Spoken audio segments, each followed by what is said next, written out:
بنشین رفیقام تا درد دل بگویم، ابوالفضل بنشین رفیقام تا درد دل بگویم. تنظیم علی ببین چه کرده فلک با حال و روزم، ببین چه کرده فلک با حال و روزم.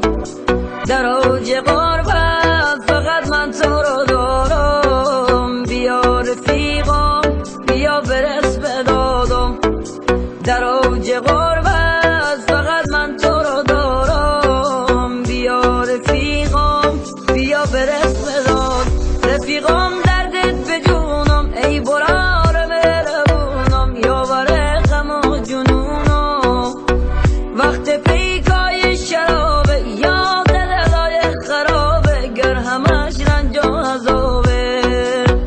رفیقام دردت به جونم ای داداش مهربونم، یاور غم و جنونم. وقت پیکای شرابه یاد دلای خرابه، گر همش رنج و عذابه.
چه درده که مرهمی نداره، این چه درده که مرهمی نداره.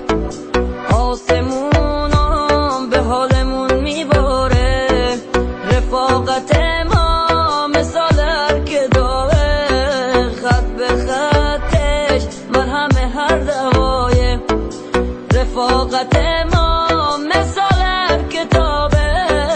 خط به خطش مرهم هر دوای. رفیقام دردت به جونم ای داداش مهربونم، یاور غم و جنونم. وقت پیکای شرابه یاد دلای خرابه، گر همش رنج و عذابه. رفیقام دردت به جونم ای داداش مهربونم، یاور غم و جنونم. وقت پیکای شرابه یاد دلای خرابه، گر همش رنج و عذابه. ای خدا طاقت ندارم گر شوم دور از برارم، ای خدا طاقت ندارم گر شوم دور از برارم. تو که باشی در کنارم ای رفیق غمی رفیقام دردت به جونم ای برار مهربونم، یاور غم و جنونم. وقت پیکای شرابه یاد دلای خرابه، گر همش رنج و عذابه. رفیقام دردت به جونم ای داداش مهربونم، یاور غم و جنونم. وقت پیکای شرابه یاد دلای خرابه، گر همش رنج و عذاب.